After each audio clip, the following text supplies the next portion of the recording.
সবাইকে স্বাগত জানাচ্ছি বিডিভিউজ ইনফোটেনমেন্টে। আপনাদের সাথে আছি আমি সুস্মিতা দাস। টানা কয়েকদিন ধরে দ্রুত বাড়তে থাকা সামরিক উত্তেজনার পর অবশেষে ভারত ও পাকিস্তানের মধ্যে যুদ্ধবিরতি কার্যকর হয়েছে। যুদ্ধবিরতির ঘোষণার কয়েকদিন পর দুদেশ যখন পূর্ণাঙ্গ একটি যুদ্ধের দ্বারপ্রান্ত থেকে আবার সংযত হয়ে ফিরে এসেছে, এরপর থেকে দুদেশই একে অপরের বিরুদ্ধে জয়ী হওয়ার দাবি করেছে। এমত অবস্থায় বিশ্লেষকরা সাম্প্রতিক সংঘাত থেকে দুই পারমাণবিক শক্তিধর রাষ্ট্র ভারত ও পাকিস্তানের প্রাপ্তি বিশ্লেষণ করেছেন। আল জাজিরার বিশ্লেষণের আলোকে তথ্য থাকছে এবারের প্রতিবেদনে।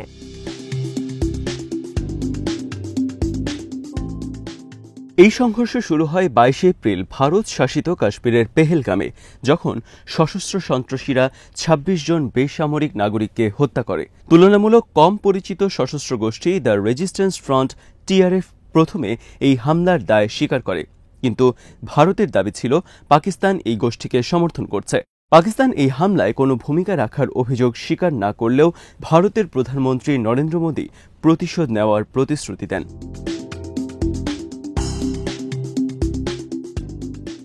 প্রতিবেশী দুই দেশের মধ্যে একাধিক পরস্পর বিরোধী কূটনৈতিক পদক্ষেপের পর উত্তেজনা সামরিক সংঘর্ষের রূপ নেয়। 7 মে ভোরে ভারত পাকিস্তান শাসিত কাশ্মীরের পাশাপাশি পাকিস্তানের পাঞ্জাব প্রদেশের 4টি স্থানে কথিত সন্ত্রাসী ঘাঁটি লক্ষ্য করে মিসাইল নিক্ষেপ করে। পরবর্তী দিনগুলোতে উভয় পক্ষ একে অপরের ভূখণ্ডে ড্রোন হামলা চালায় এবং একে অপরকে হামলার জন্য দোষারোপ করে।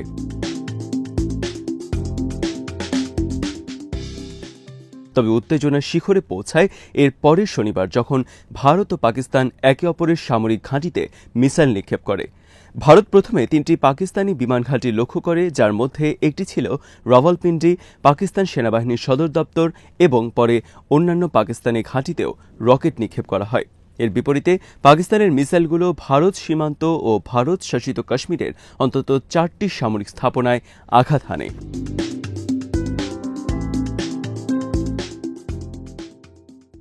এই পরিস্থিতিতে যখন বিশ্ব পাকিস্তান ও ভারতের মধ্যে পরমাণু যুদ্ধের আশঙ্কায় শঙ্কিত হয়ে পড়েছিল, তখনই মার্কিন প্রেসিডেন্ট ডোনাল্ড ট্রাম্প একটি যুদ্ধবিরতির ঘোষণা দেন। ট্রাম্প দাবি করেন যুক্তরাষ্ট্রের মধ্যস্থতায় এই যুদ্ধবিরতি হয়েছে।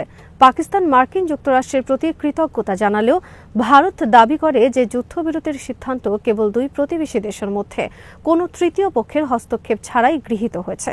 এই ঘোষণা পরবর্তী সময়ে উভয় দেশ সংবাদ সম্মেলন করে তাদের সাফল্য ও বিজয়ের প্রমাণ উপস্থাপন করতে শুরু করে।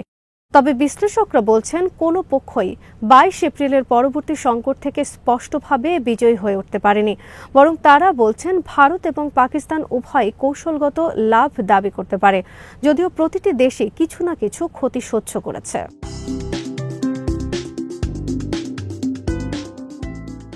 এক্ষেত্রে প্রথম লাভটি হয়েছে পাকিস্তানের। তারা কাশ্মীরকে পুনরায় আন্তর্জাতিক ইস্যুতে পরিণত করতে পেরেছে। ভারত এবং পাকিস্তানের মধ্যে 4টি যুদ্ধের মধ্যে 3টিরই সূত্রপাত হয়েছিল দুই দেশের কাশ্মীর অঞ্চল নিয়ে বিরোধের কারণে।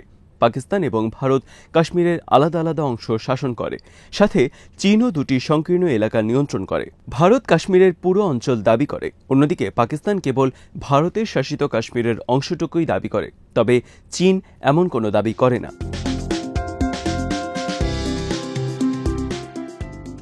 1971 সালে ভারত ও পাকিস্তানের মধ্যে যুদ্ধের পর নতুন বাংলাদেশের সৃষ্টি হয়। এরপর নয়াদিল্লি এবং ইসলামাবাদ সিমলা চুক্তিতে স্বাক্ষর করে, যা একাধিক বিষয় ছাড়াও দুই দেশকে বৈদেশিক আলোচনার মাধ্যমে শান্তিপূর্ণ উপায়ে যে কোনো পার্থক্য সমাধান করতে প্রতিশ্রুতিবদ্ধ ছিল। এরপর থেকে ভারত বরাবরই যুক্তি দিয়েছে যে কাশ্মীরের বিরোধ এবং প্রতিবেশী দেশগুলোর অন্যান্য উত্তেজনা কেবল দ্বিপাক্ষিকভাবে এবং কোনো ধরনের তৃতীয় পক্ষের হস্তক্ষেপ ছাড়াই সমাধান করা যেতে পারে। তবে পাকিস্তান জাতিসংঘের প্রস্তাবনা উদ্ধৃত করে বলেছে যে আন্তর্জাতিক সম্প্রদায়কে একটি সমাধানের জন্য চাপ প্রয়োগে জাতিসংঘের ভূমিকা পালন করা উচিত।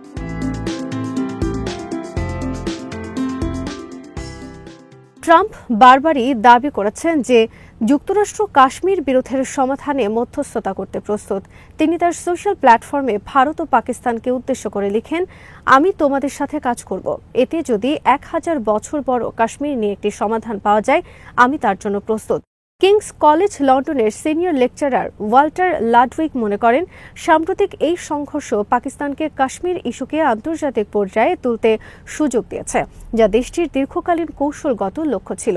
তার মতে ইসলামাবাদ যুক্তরাষ্ট্রসহ অনেক দেশকেই মধ্যস্থতা করার জন্য স্বাগত জানিয়েছে, কেননা এই মধ্যস্থতা করার ফলশ্রুতিতেই যুদ্ধবিরতি ঘোষণা করা হয়েছে। তাছাড়া ভারতের জন্য পরিস্থিতি বৈরী হয়ে গিয়েছিল, তাই না চাইলেও তাদেরকে একটি যুদ্ধবিরতি মেনে নিতে হয়েছে। দ্য ডিপ্লোমেট ম্যাগাজিনের দক্ষিণ এশিয়ার সম্পাদক সুধা রামচন্দ্রন মনে করেন, মোদীর সরকার ভারতীয় জাতীয়তাবাদী সমর্থক বাহিনীকে তার সামরিক অপারেশন দ্বারা শক্তিশালী করতে সক্ষম হতে পারে, তবে যুদ্ধবিরতির কারণে কিছু অভ্যন্তরীণ রাজনৈতিক পয়েন্ট হারিয়েছে।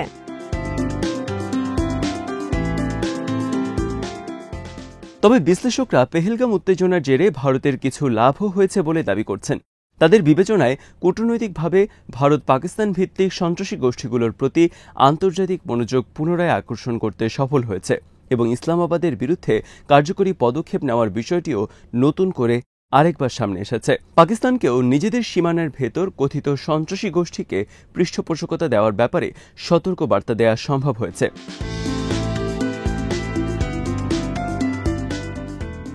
যদিও ইসলামাবাদ এই হামলার ঘটনায় জড়িত থাকার বিষয়টি অস্বীকার করেছে এবং নিরপেক্ষ তদন্তের দাবি করেছে, তারপরও আন্তর্জাতিক ফোরামে প্রমাণের দায়টি পাকিস্তানের ওপরই পড়েছে। পাকিস্তান যে আসলেই সন্ত্রাস বিরোধী, এই সত্যটি এখন তাদেরকেই প্রমাণ করতে হবে, কেননা ভারত দীর্ঘদিন ধরে অভিযোগ করে আসছে যে পাকিস্তান কাশ্মীরকে ভারত থেকে বিচ্ছিন্ন করতে সশস্ত্র গোষ্ঠীগুলোকে অর্থায়ন, প্রশিক্ষণ এবং আশ্রয় দিয়ে থাকে। পাকিস্তান অবশ্য দাবি করেছে যে তারা কেবল কাশ্মীরের স্বাধীনতাকামী আন্দোলনকেই কূটনৈতিক এবং নৈতিক সমর্থন দেয়, কোনো সন্ত্রাসী গোষ্ঠীকে নয়।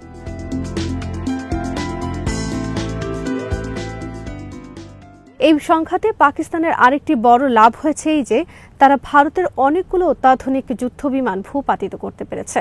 ভারত দাবি করেছে যে 7 মে তারা আক্রমণে 100-রও বেশি সন্ত্রাসী নিহত হয়েছে। পাকিস্তান বলেছে ভারতীয় মিসাইলগুলো মসজিদ এবং আবাসিক এলাকায় আঘাত হেনেছে, যার ফলে 40 জন বেসামরিক নিহত হয়েছে, যার মধ্যে শিশুরাও ছিল। পাশাপাশি 11 জন সামরিক সদস্য নিহত হয়েছে। ইসলামাবাদ দাবি করেছে যে তারা ভারতের হামলার প্রতিক্রিয়ায় ভারতের যুদ্ধবিমান পাঠিয়েছিল এবং সেগুলো নিরাপদে ফিরেও এসেছে। অন্যদিকে পাকিস্তান 5টি ভারতীয় যুদ্ধবিমান ভূপাতিত করার দাবি করেছে। ভারত এই দাবিগুলোর সত্যতা নিশ্চিত বা অস্বীকার করেনি, তবে পাকিস্তানের সেনাবাহিনী প্রকাশ্যে তাদের দাবি করা বিমানগুলোর বিস্তারিত তথ্য শেয়ার করেছে। ফ্রান্স এবং মার্কিন কর্মকর্তারাও নিশ্চিত করেছেন যে ভারত কমপক্ষে একটি রাফাল এবং একটি রাশিয়ান এসিও সিরিজের যুদ্ধবিমান হারিয়েছে।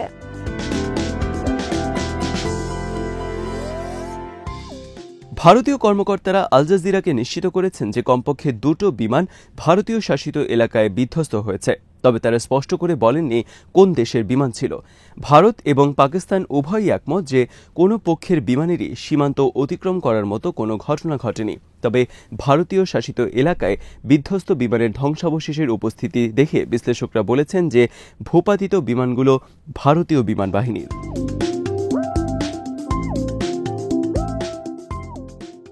যুদ্ধবিরতির ঘোষণাটিকেও পাকিস্তানের জন্য একটি প্রাপ্তি হিসেবে দেখা হচ্ছে। বিশেষ করে বিভিন্ন স্বাধীনতা সূত্র ভারতীয় যুদ্ধবিমান ভূপাতিত করার খবর নিশ্চিত করায় এবং এর পরপরই যুদ্ধবিরতি হয়ে যাওয়ায় পাকিস্তানের সন্তুষ্ট হওয়ার যথেষ্ট কারণ রয়েছে। নিরাপত্তা বিশ্লেষক মোহাম্মদ শোয়েব ভারতীয় আক্রমণকে একটি কৌশলগত ভুল হিসেবেই দেখছেন। পাকিস্তান পাল্টা আঘাত হানতে কতটা সক্ষম সে বিষয়ে ভারতের কোনো ধারণা ছিল না, যা তাদের দিক থেকে বড় ধরনের ভুল।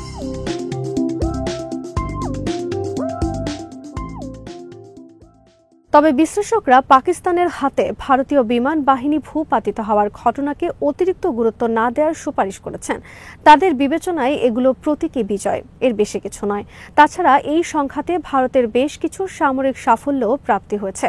7 মে পাকিস্তান অধিকৃত কাশ্মীরের কোটলি এবং মুজাফফরবাদ ছাড়াও ভারতীয় মিসাইলগুলি পাকিস্তানের সবচেয়ে জনবহুল রাজ্য পাঞ্জাবের 4টি স্থানে আঘাত হানে, যা পাকিস্তানের অর্থনৈতিক কেন্দ্রবিন্দু হিসেবে পরিচিত। পরবর্তী 2 দিনে ভারত পাকিস্তানি ভূখণ্ডের গভীরে গিয়ে ড্রোনও পাঠায় এবং 10 মে ভারতীয় মিসাইলগুলি পাকিস্তানের পাঞ্জাবের 3টে বিমান বাহিনীর ঘাঁটিতে আঘাত হানে, যা পাকিস্তানের আঘাতের চেয়ে বেশি ক্ষতিকর ছিল।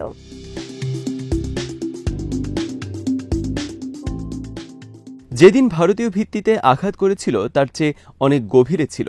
সহজভাবে বলতে গেলে ১৯৭১ সালের যুদ্ধের পর এটি প্রথমবার ছিল যখন ভারত পাঞ্জাব অঞ্চলে আঘাত হানতে সক্ষম হয়েছে। সীমান্তে বা কাশ্মীরের লাইন অফ কন্ট্রোল ছাড়িয়ে পাকিস্তানের ভেতরে আঘাত হানা ভারতীয়দের প্রধান লক্ষ্য ছিল এবং ভারত তা সফলভাবে অর্জন করেছে। মূলত যুদ্ধবিরতি হয়ে যাওয়ায় যুদ্ধের কোনো চূড়ান্ত ফলাফল দৃশ্যমান হয়নি, তবে দুই দেশই যেমন কিছু ক্ষেত্রে লোকসান করেছে, আবার তাদের প্রাপ্তিও রয়েছে।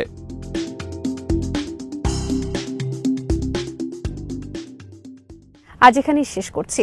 সমরাস্ত্র, প্রতিরক্ষা ও কূটনীতির নানা তথ্য জানতে চোখ রাখুন বিডিভিউজ ইনফোটেনমেন্টে। চ্যানেলটি ভালো লাগলে সাবস্ক্রাইব করুন, সংযুক্ত থাকুন আমাদের ফেসবুক পেজে।